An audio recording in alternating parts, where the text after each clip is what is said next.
Thank you. Thank you very much. Thank you. Thank you. Thank you. Thank you very much. Thank you. Thank you. Yes. You know, friends, it is the fighters and believers who change the world. We've changed the world before, and we're going to change the world again.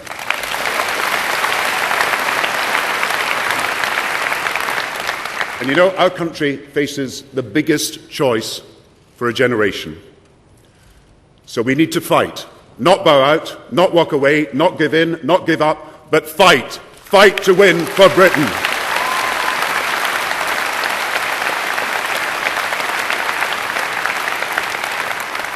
You know, because if anyone says that to fight doesn't get you anywhere, that politics can't make a difference, that all parties are the same, then look at what we have achieved together since 1997.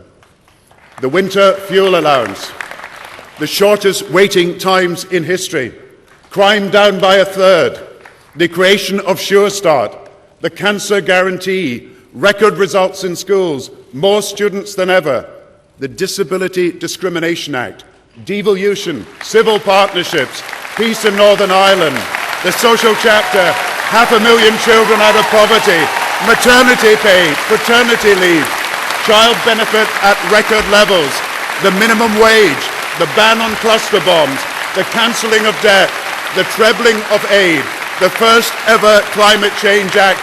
That's the Britain we've been building together. That's the change we choose.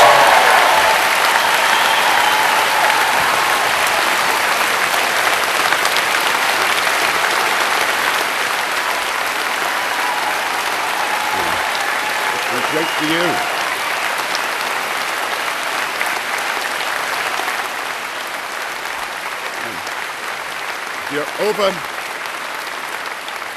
Over and over again, we've seen what can happen when we stand up for what we believe. So let me begin today by thanking my constant friend and brilliant Deputy Leader, Harriet Harman. Harriet, your equality bill will change Britain for the better and forever. From my heart, thank you for what you do.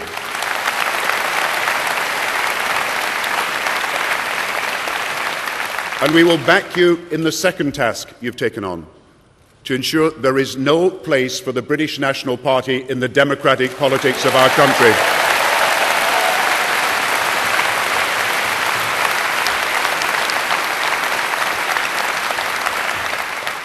Of course, it's been a difficult year.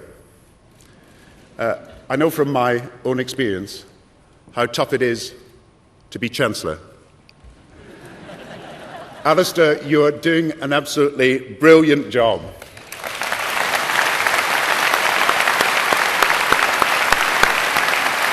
You know, I'd say you were the best Chancellor the country ever had. But the press would probably report it as Brown snubs Brown.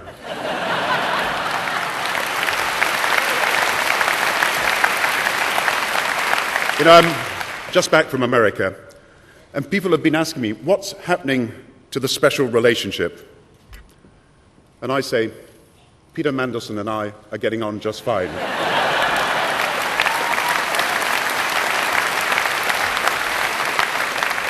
And Peter, the Labour Party has really learned to love you. Thank you for what you do.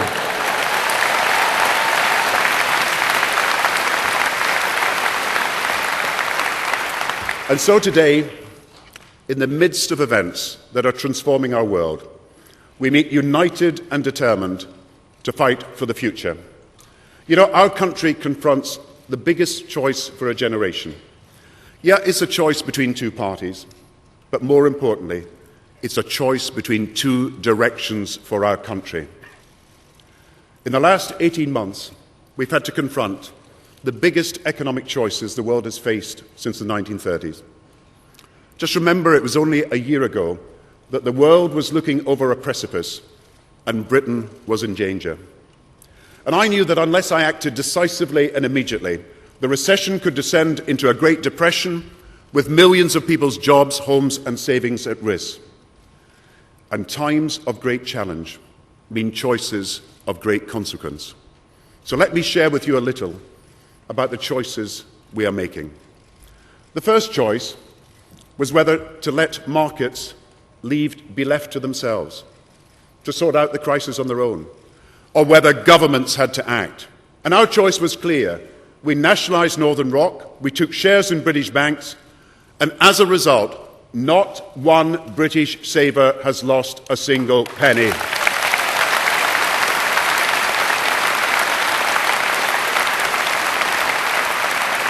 That was the change that we chose, the change that benefits the hard-working majority and not the privileged few. And you know, we faced a second choice, a very big choice, between letting the recession run its course or stimulating the economy back to growth. And we made our choice: help for small businesses, targeted tax cuts for millions, and advancing our investment in roads, rail and education. That was the change we chose, and it was change that benefits the hard-working majority and not just a privileged few. And then we had a third choice between accepting unemployment as a price worth paying or saving jobs. And we in Britain made our choice. It's meant 500,000 jobs saved, and so, conference, even in today's recession, there are 29 million men and women in work, 2 million more than when we came into power in 1997.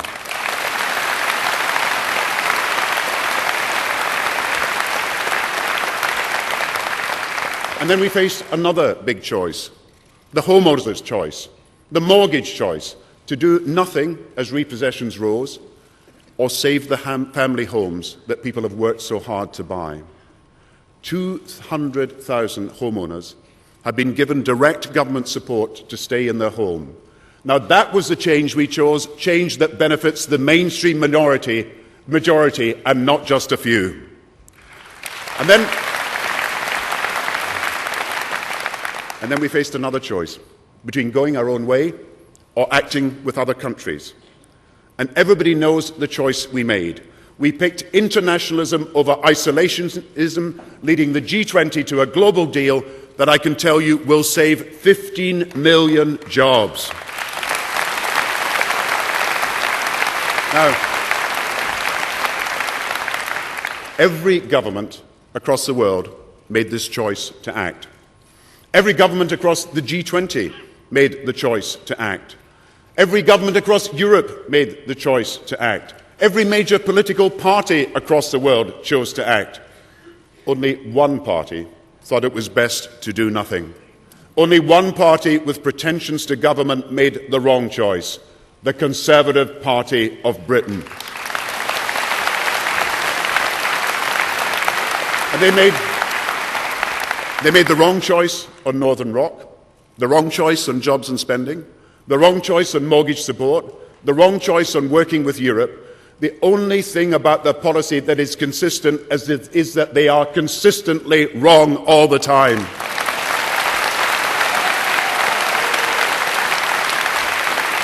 Now,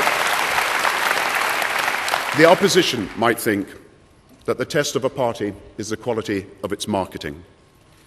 But I say that the test for a government is the quality of its judgment. The Conservative Party were faced with the economic call of the century, and they called it wrong.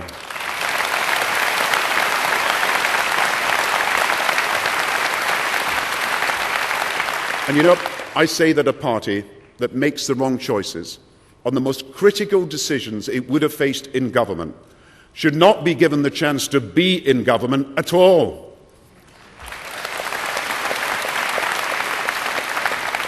Now, what of the big choices that this country has to make now?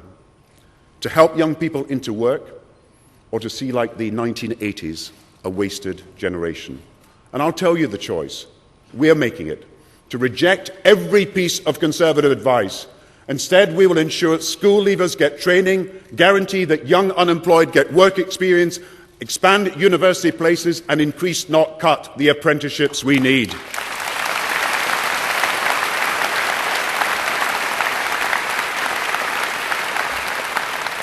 And I'm sorry to say that by opposing all these measures, Conservative policy would callously and coldly return us to the lost generation and the cardboard cities of the 1980s. We say never again. That's the change we chose, the change that benefits the many, not the few.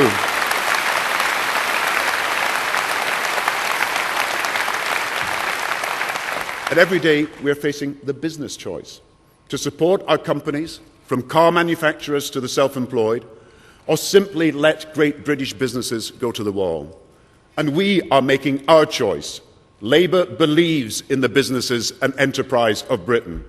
More than 200,000 agreements have been signed to give direct support to small businesses. That was the change we chose, change that benefits the enterprising backbone of Britain.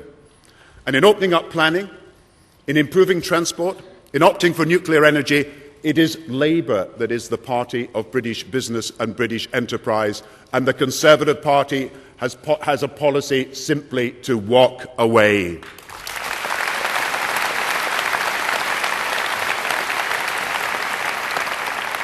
And the Conservatives were wrong on all these choices because they were wrong about something more fundamental still. Because what let the world down last autumn was not just bankrupt institutions, but a bankrupt ideology. What failed was the Conservative idea that markets always self-correct, but never self-destruct. What failed was the right-wing fundamentalism that says you can just leave everything to the markets and says that free markets are not just free, but values-free. You know, one day last October, the executive of a major bank told me that his bank needed only overnight finance and no long-term support from the government. The next day, I found that this bank was going under with debts that were among the biggest of any bank anywhere at any time in history. And you know, bankers had lost sight of basic British values. They'd lost sight of the values of acting responsibly and acting fairly. And these are the values that we, the hard-working majority, live by every day. It's like the small businessman who came to see me when his credit dried up at the bank. He was crying with the shame of missing some payments, but so responsible was he that he was determined that every penny he owed would be paid. Or like the woman who wrote to me and said that when we announced our decision to rescue IceSave and our family's savings as a result, it was the first night's sleep she'd had since the crisis started. When markets falter and banks fail, it's the jobs and the homes and the security of the squeezed middle that are hit the hardest.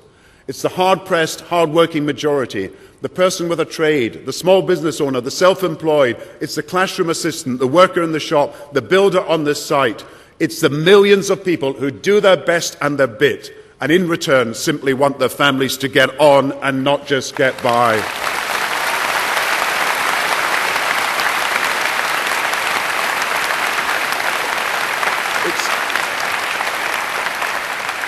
It's our Britain. It's a Britain that works best, not by reckless risk-taking, but by effort, merit, and hard work. It's a Britain that works not just by self-interest, but by self-discipline, self-improvement, and self-reliance. It's a Britain where we don't just care for ourselves, we also care for each other. And these are the values of fairness and responsibility that we teach our children, celebrate in our families, observe in our faiths, and honour in our communities. Now call them middle-class values, call them traditional working-class values, call them family values, call them virtues to live by, call them all of these. These are the values of the mainstream majority, the anchor of Britain's families, the best instincts of the British people, the soul of our party and the mission of our government.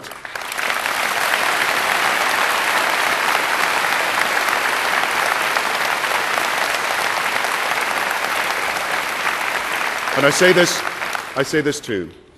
These are my values. The values I grew up with in an ordinary family in an ordinary town. Like most families on middle and modest incomes, we believed in making the most of our talents. But we knew that no matter how hard we worked, free education was our only pathway to being the best we could be. Because like most parents, my parents could not easily afford to put me and my brothers through fee-paying schools. And I come from a family which, independent and self-reliant as it is, could not have kept going without the compassion and caring of the NHS. Because my parents could not easily have afforded to pay for operations on my eyes. So I come from a family for whom the NHS was quite simply the best insurance policy in the world.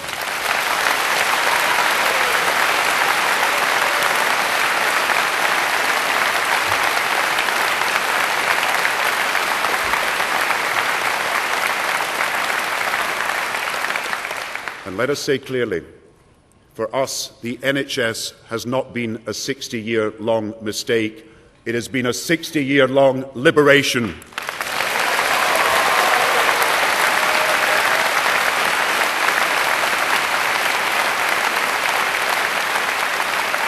And it's been those experiences and that background that has taught me that, yes, too much government can make people powerless, but too much government indifference can leave people powerless too. Government should never try to do what it cannot do, but it should never fail what it needs to do.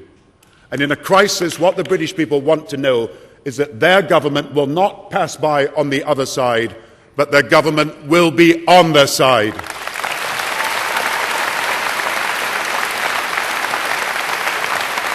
So, we will not allow those on modest and middle incomes to be buffeted about in a storm not of their making. And this is our choice, to toughen the rules on those who break the rules. Markets need what they cannot generate themselves. They need what the British people alone can bring to them. And I say to you today, markets need morals. So we will pass a new law to intervene on bankers' bonuses whenever they put the economy at risk, and any director of any of our banks who is negligent will be disqualified from holding any such post.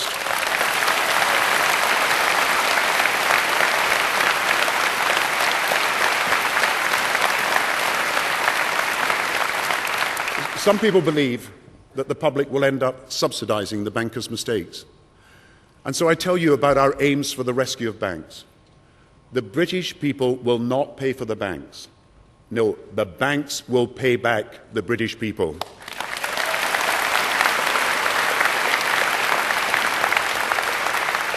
Now, that's what we need to do to rectify the problems of the past. But now it's also time to make the changes, the big changes, that are even more fundamental for a world that is being utterly transformed. In the uncharted waters we sail, the challenge of change demands nothing less than a new model for our economy, a new model for a more responsible society, and a new model for a more accountable politics. Staying with the status quo is not an option. The issue is not whether to change, but how. And always a party of restless and relentless reformers, the new mission for New Labour is to realise our passion for fairness and responsibility in these new global times.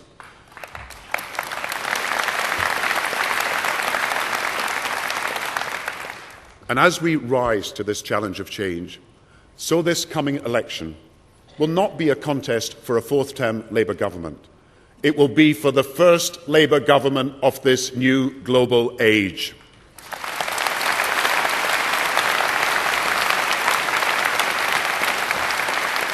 Now, our new economic model is founded on three guiding principles. That in future, finance must always be the servant of people and industry and never the master. That our future economy must be a green economy, and that we must realise all the talents of Britain if we are to lead and succeed. The best way finance can serve our country now is to help ensure that the inventions and innovations pioneered in Britain are developed and manufactured in Britain as well.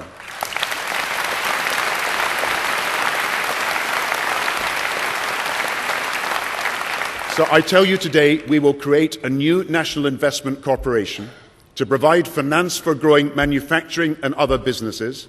Our £1 billion innovation fund will back the creativity and inventions that are essential to the economy.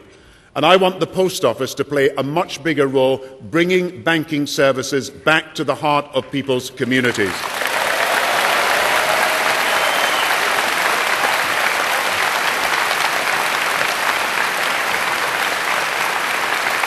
And our economic future must be green. You know, we're already global leaders in wind power, in green cars, in clean coal and carbon capture. And now we want to lead again, and we will create new designated low-carbon zones around the region of this country. And I say to you today, we will create over 250,000 new green British jobs. And every day we stall on a climate change deal, the people of the world are denied the chance to protect their world. And so I say, I will go to Copenhagen, and I will go with our British plan to secure a climate change deal and to secure it this year.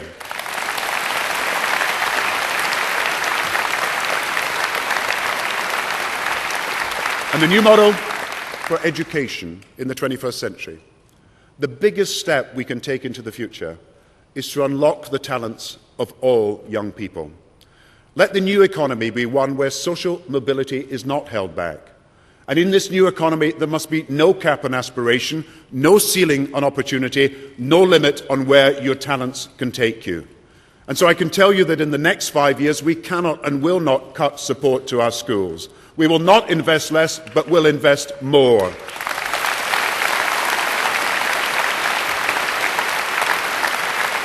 And you know, our guarantee to parents is a ruthless determination to raise standards in every school. We will aggressively turn round underperforming schools so that your child will have a good local school no matter where you live. And our guarantee to all young people is that with millions of new opportunities, from apprenticeships to internships to a new class of modern technicians, we will discover, coach, develop and showcase the wealth of aspiration and talent that exists across every part of Britain. And to add today to the 100,000 new young people's jobs we're already creating, we can today offer, in partnership with the Federation of Small Businesses, 10,000 skilled internships, so that even in the midst of tough economic times, we're encouraging a whole new generation of young Britons to embrace ambition and British enterprise. And I can also announce that we will work with the Eden Project and Mayday Network to create the biggest group of green work placements we have ever done, up to 10,000 green job placements, so that our young people can make the most of the opportunities of the low-carbon economy and open it up for their abilities to flourish.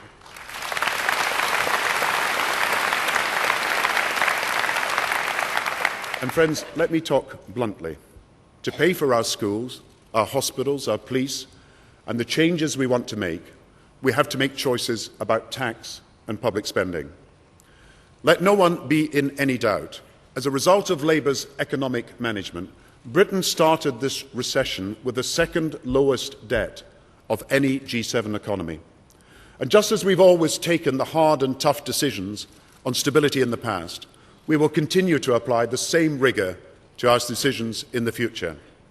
Our deficit reduction plan to cut the deficit in half over 4 years will be made law in a new Fiscal Responsibility Act. And I can say today that every change we make, every single pledge we announce, comes with a price tag attached and a clear plan for how that cost will be met. For there are only two options on tax and spending, and only one of them benefits Britain's hard-working majority. One is reducing the deficit by cutting frontline service, and that is the Conservative approach. The other is getting the deficit down while maintaining and indeed improving frontline services, and that is the Labour approach.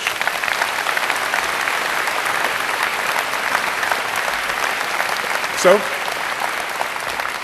we will raise tax at the very top, cut costs, have realistic public sector pay settlements, make savings we know we can, in 2011 raise national insurance by 0.5%, and that will ensure that each and every year we protect and improve Britain's frontline public services. Now, you know our opponents would take a different approach. They want to cut spending now, so that means less money now for frontline services when people need them most. They want to cut inheritance tax for the 3,000 wealthiest estates, so that means even less money for frontline services. And they're against the measures we took to raise taxes, and so that means even less money for frontline services. These are not cuts they would make because they have to. These are spending cuts they are making because they want to.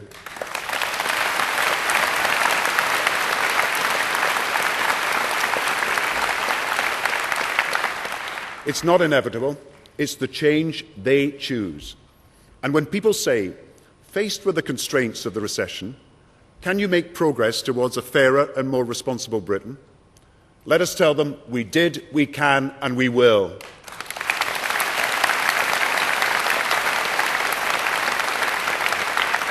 In 1997, we held back spending, and people said there could be no progress. But we introduced the New Deal, Sure Start, the minimum wage, and paved the way for tax credits and new hospitals and schools. And in the last 12 years, we've already given teenagers educational maintenance allowance to help them stay on until 18. In the next 5 years, not just some, but all young people will be able to stay in education or training until the age of 18.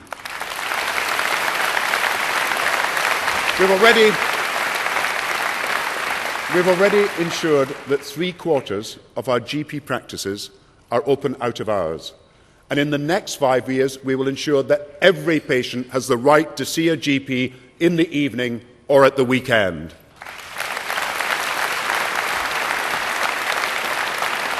And we've already lifted 900,000 pensioners out of poverty. And in the next 5 years, we will restore the earnings link for the basic state pension for all pensioners.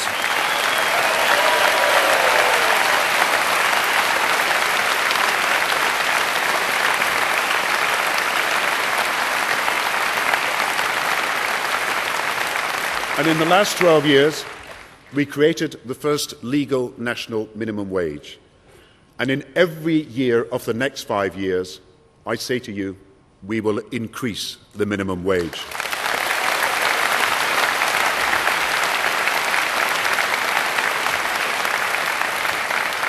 The minimum wage was the dream of Neil Kinnock, and I'm privileged that he's with us today.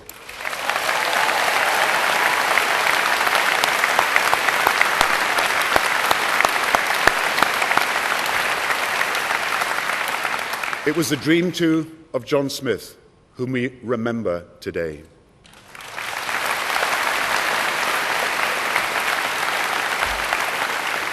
And it was one of the achievements of Tony Blair, and we thank him today.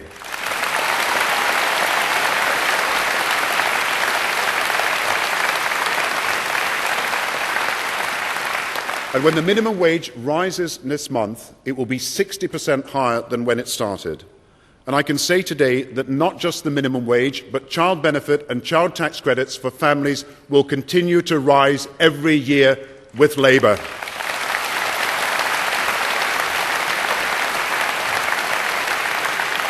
And for all those mums and dads who struggle to juggle work and home, I'm proud to announce today that by reforming the old tax reliefs, we will, by the end of the next Parliament, be able to give the parents of 250,000 two-year-olds free childcare for the first time.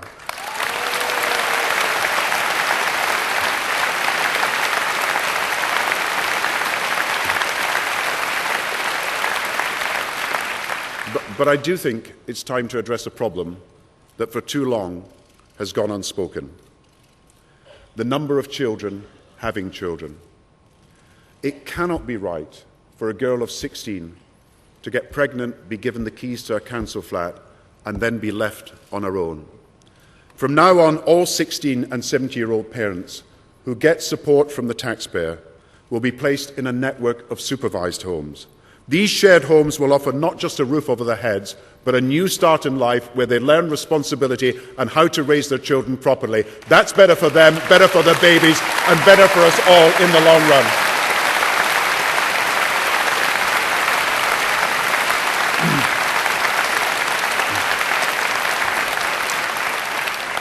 And I tell you, we won't ever shy away from taking difficult decisions on tough social questions. Because we have to be honest. It's not just bankers and politicians that have lost people's trust. Even though there is so much that is amazing about Britain, if you ask your neighbours or your workmates what they feel right now in this fast-changing world, they will probably talk about the sense of unease.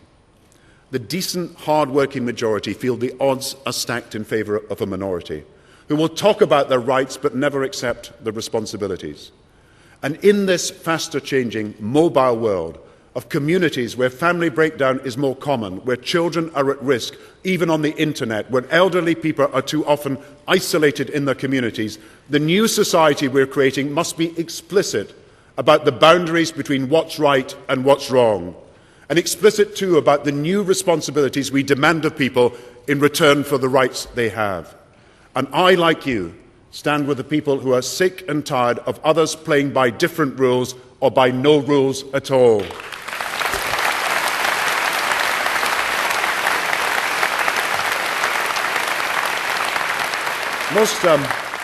Most mums and dads do a great job, but there are those who let their kids run riot, and I'm not prepared to accept it as simply part of life, because there's also a way of intervening earlier to stop antisocial behaviour, slash welfare dependency and cut crime.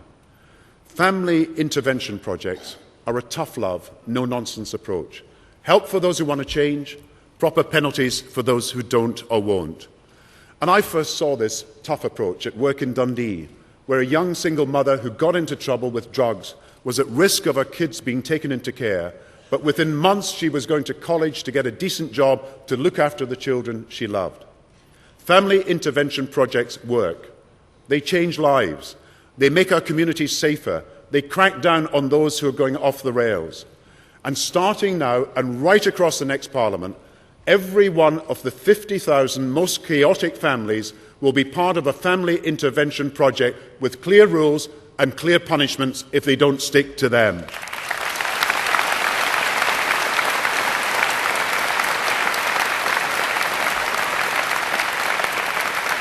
And we said that every time a young person breaches an ASBO, there will be an order not just on them, but an order on their parents. And if that is broken, they will pay the price. Because whenever and wherever there is antisocial behaviour, we will be there to fight it.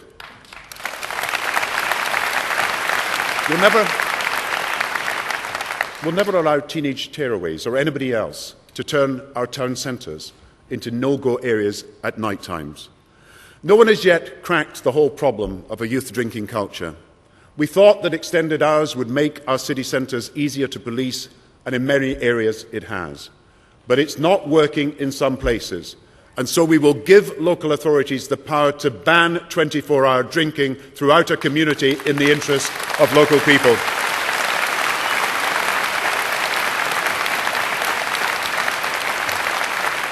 And let me say this also bluntly.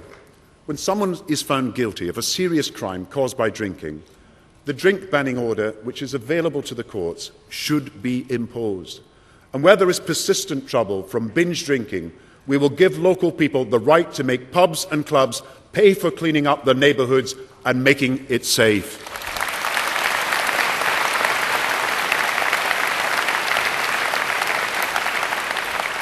Neighbourhood policing is now a reality in every council ward in our country. But recent cases have shown it is time for a better service for the citizen. So if it's an emergency, you must get action in minutes. Where it's a neighbourhood priority, within the hour. And if it's a general but not urgent inquiry, no one should have to wait more than 48 hours for a reply or a visit. That's what I mean by public service personal to people's needs.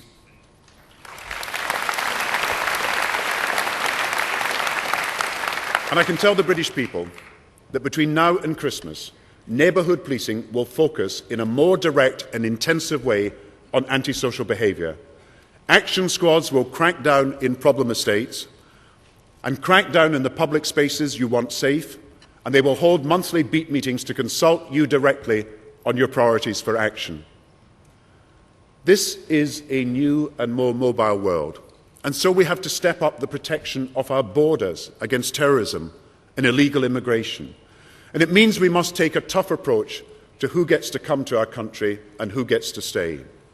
Tightening our points immigration system ensures that those who have the skills that can help Britain will be welcomed, and those who do not will be refused.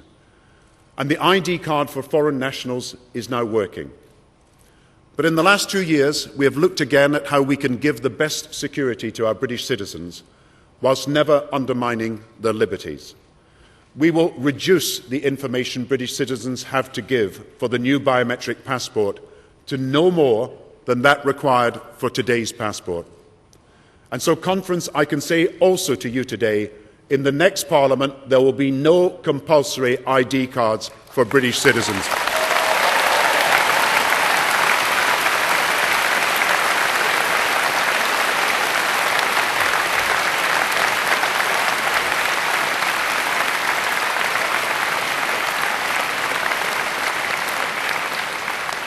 So I have been candid about the challenges we face, but we are also proud of our achievements and what makes this country we love so special. Britain, the four home nations, each unique, each with its own great contribution to make. And we will never allow separatists or narrow nationalists in Scotland or in Wales to sever the common bonds that bring our country together as one.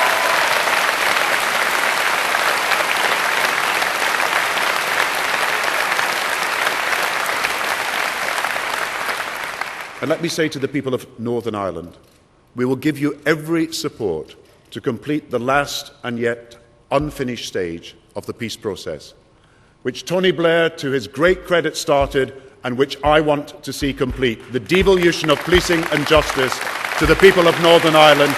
We want to see it happen in the next few months.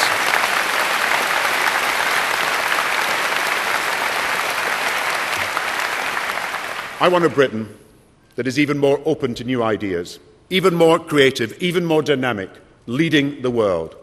And let me talk today about how we will do more to support the great British institutions that best define this country.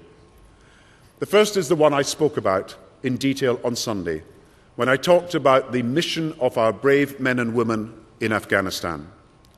The heroism of our fighting men and women is unsurpassed.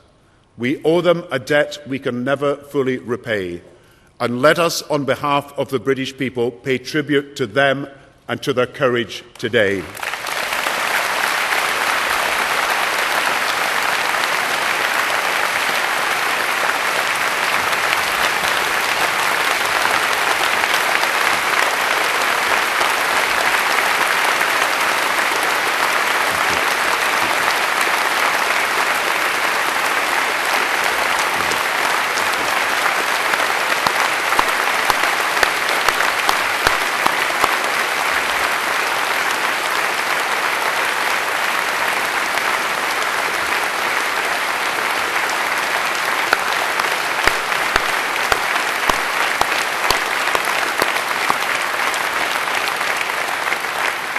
Our British Armed Forces truly are the finest in the world, and let us say to them, all British forces will always have all the equipment they need and the best support that we can give.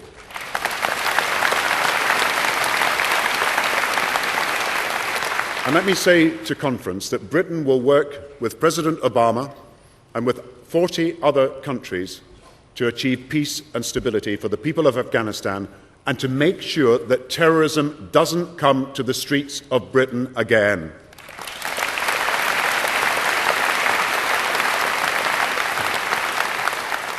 We will work for peace and stability for the peoples of Israel and Palestine, and my efforts, like yours, will be on achieving a settlement.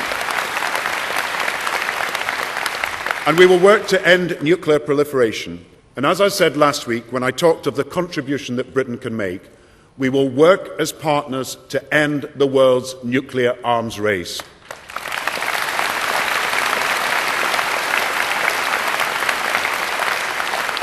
And I say to Iran, as they face a crucial date this week, join the international community now, or face isolation.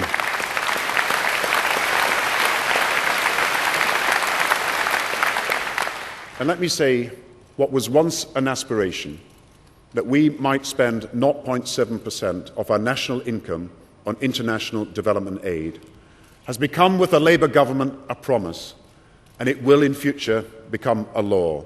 We will pass legislation that the British government is obliged to raise spending on aid to the poorest countries to 0.7% of national income.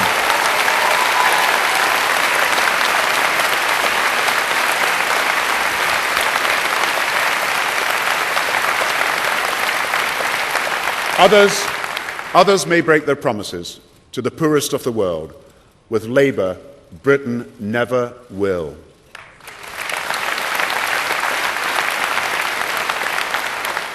And there's also a huge debate around the world today about how countries can manage their healthcare.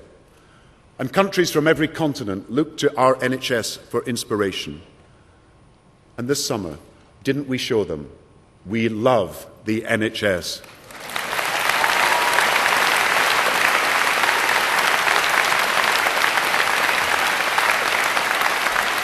And we can sometimes talk about the NHS purely in statistics, purely about the record numbers of doctors and nurses and operations and treatments with Labour.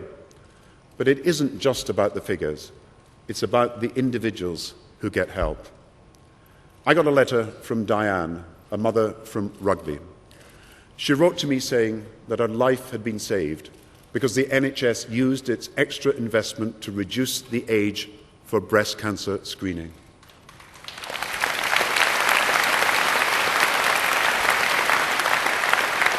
Before, she would have had to wait until the age of 50, and her surgeon told her that if she had, she'd probably be dead. But thanks to the changes we made, Diane was diagnosed early, treated early, and was back at work within 3 weeks. And when she wrote to me about us lowering the screening age, she said, "This may seem small in comparison to all the other issues you deal with. A small thing to do, but it probably saved my life."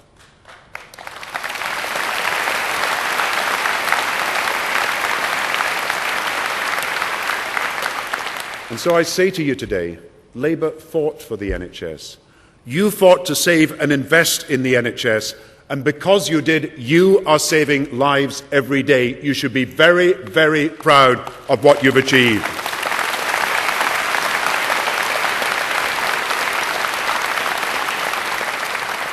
If you've changed one life, you've changed the world. And because we know that investment in breast cancer screening works, and early investment saves lives, I'm proud to announce that we will go much further. We will finance a new right for cancer patients to have diagnostic tests carried out, completed, and with results, often same-day results, within 1 week of seeing your general practitioner.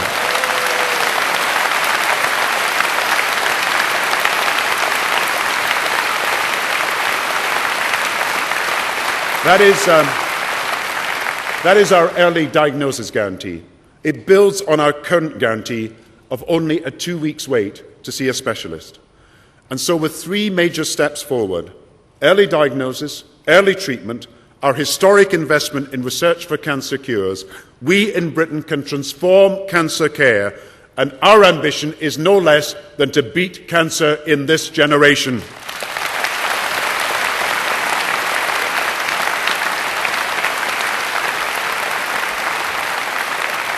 And this is the change that we have chosen, because it's change that benefits not just the few who can pay, it benefits the mainstream majority. For a few days this summer, Sarah and I worked helping in a local hospice near our home. And I say now that the care and the compassion shown by volunteers and staff must be matched by greater support for this work of mercy.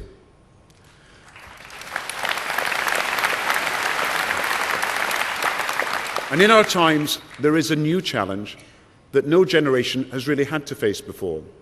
We have an ageing society and new rightful demands for dignity and for support in old age. So we need social care for our elderly, which is not subject to a postcode lottery, but available to all, to the hard-working majority, and not just the few who can pay. So we will say in Labour's manifesto that social care for all is not a distant dream. We will say that to provide security for pensioners for generations to come, we will bring together the National Health Service and local care provision into a new national care service in Britain. That's the change we choose, and we can start straight away.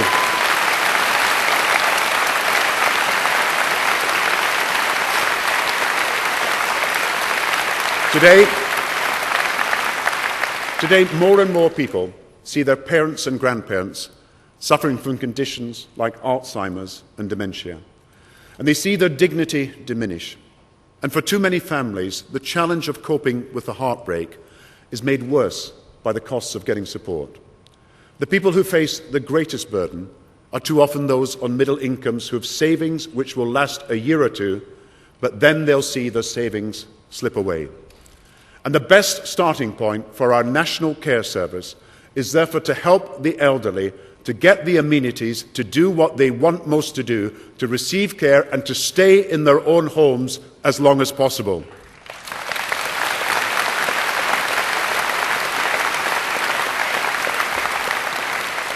So I can say today that for those with the highest needs, we will now offer in their own homes free personal care.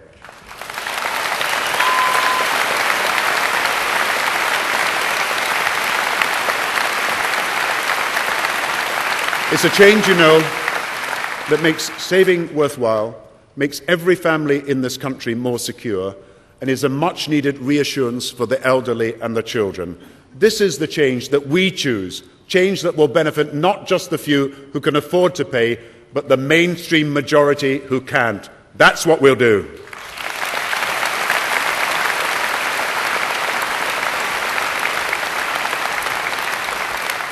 But a fair and responsible Britain must also be an accountable Britain, a nation not of powerful institutions, but powerful people. And just as I've said that the market needs morals, I also say today that politics always needs morals. Let me say that the vast, overwhelming majority of our Labour members of Parliament are in Parliament not out of self-interest, but to serve the public interest. And our new generation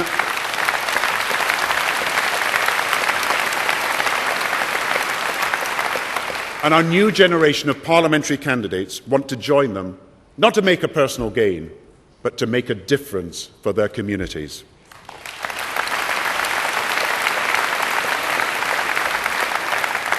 But there are some who let our country down. And never again should a Member of Parliament be more interested in the value of their allowances than the values of their constituents.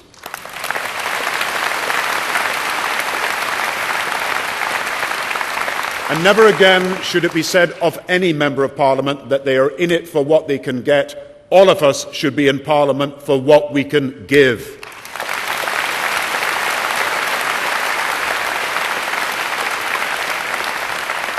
So where there is proven financial corruption by a Member of Parliament, and in cases where wrongdoing has been demonstrated but Parliament fails to act, we will give constituents the right to recall their Member of Parliament.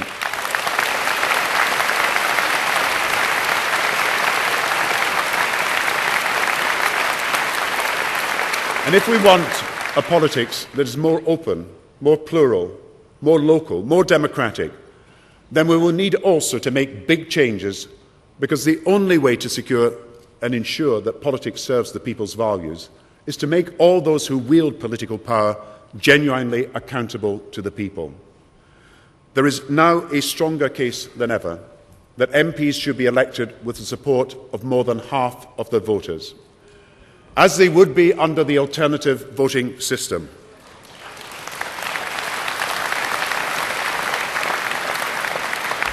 So I can say today that in Labour's next manifesto, there will be a commitment for a referendum to be held early in the next Parliament on the alternative vote.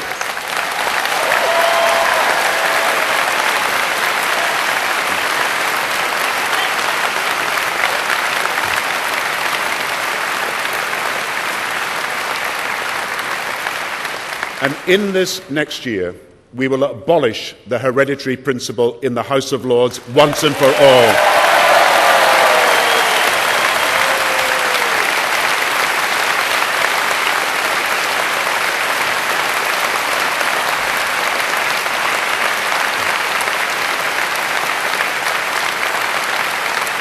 And then, unlike our last election manifesto, we will ask for a clear mandate to make the House of Lords an accountable and democratic second chamber for the very first time in our history.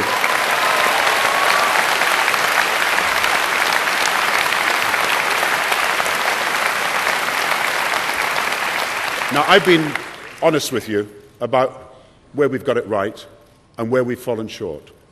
And I'm determined to fight for change to benefit the mainstream majority.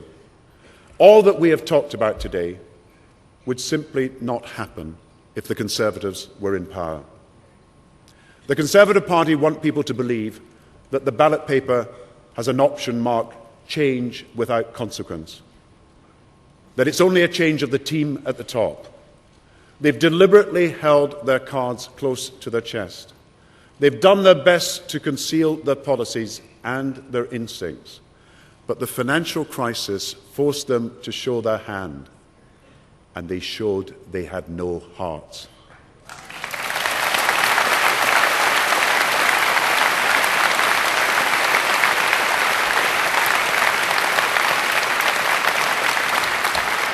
And so I say to the British people, the election to come will not be about my future. It's about your future, your job, your home, your children's school, your hospital, your community.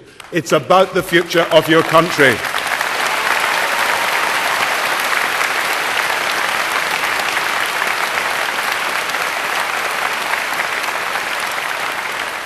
And so when our opponents talk of change, ask yourself, is that change that will benefit my family or only a privileged few? Listen to what they say, but more importantly, demand to know what they would do. If you're a family that's feeling the pinch, don't take it from me. Just ask them the question. If you care about me, why is your first priority to give a £200,000 tax giveaway to each of the 3,000 wealthiest estates?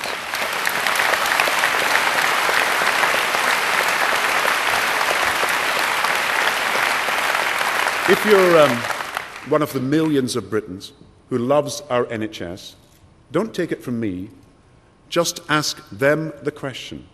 If you care about us, why would you scrap the right to see a cancer specialist within 2 weeks?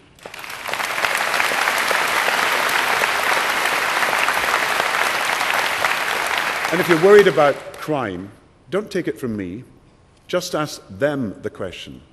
Why would you cut the Home Office budget by the equivalent of 3,500 police officers this year alone, and then make it harder for them to catch the most violent criminals using DNA evidence?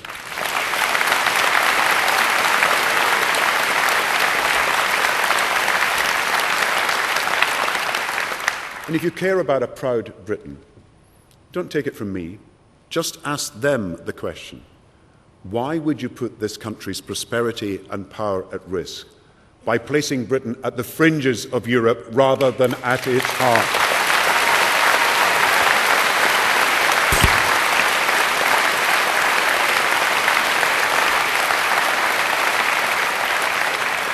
And then ask them, how can you deliver change when you so clearly haven't changed your own party?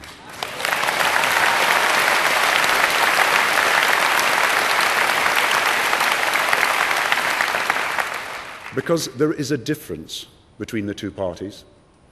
It's the difference between Conservatives who embrace pessimism and austerity and progressives like Labour who embrace prosperity and hope. And this is a timeless difference in our approach. It's between those like them whose vision is limited to how things are and those like us who reach for the world that can be.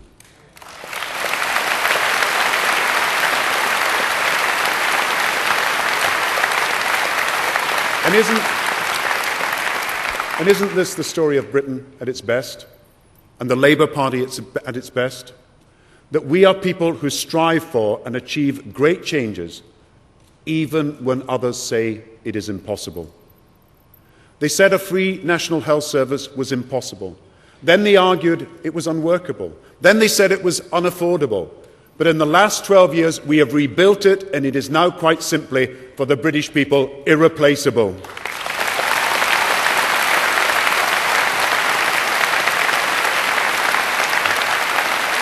They told me that debt relief for the poorest was impossible.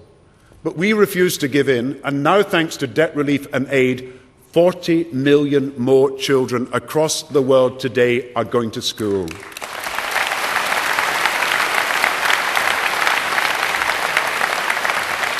And even when they told us last year that a Great Depression was inevitable and the world could not come together, we did.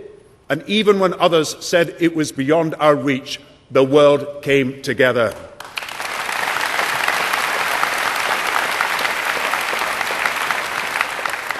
Maybe you think it's because I'm the guy who doesn't take no for an answer. And you're right, I don't. But it's really because I grew up in a family and in a party and in a country that believes no obstacle is so great that it can stop the onward march of fairness and of justice.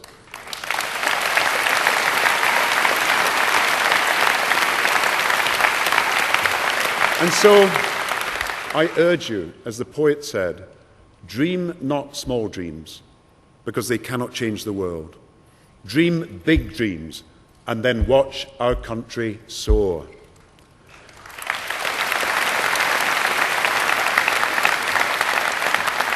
We can build a new economy which tames the old excesses.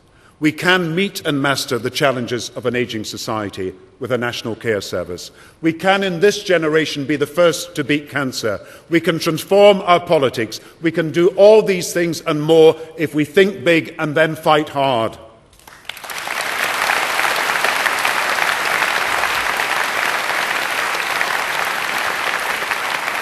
Since 1997, Labour has given this country back its future, and we are not done yet. We love this country, and we have shown over the years that if you aim high, you can lift not just yourself, but your country too. And there is nothing in life which is inevitable. It is about the change you choose.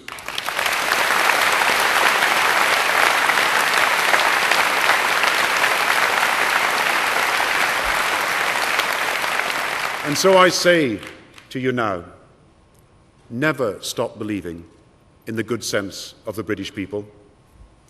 Never stop believing we can move forward to a fairer, more responsible, more prosperous Britain. Never stop believing we can make a Britain equal to its best ideals. Never, never stop believing. And because the task is difficult, the triumph will be even greater.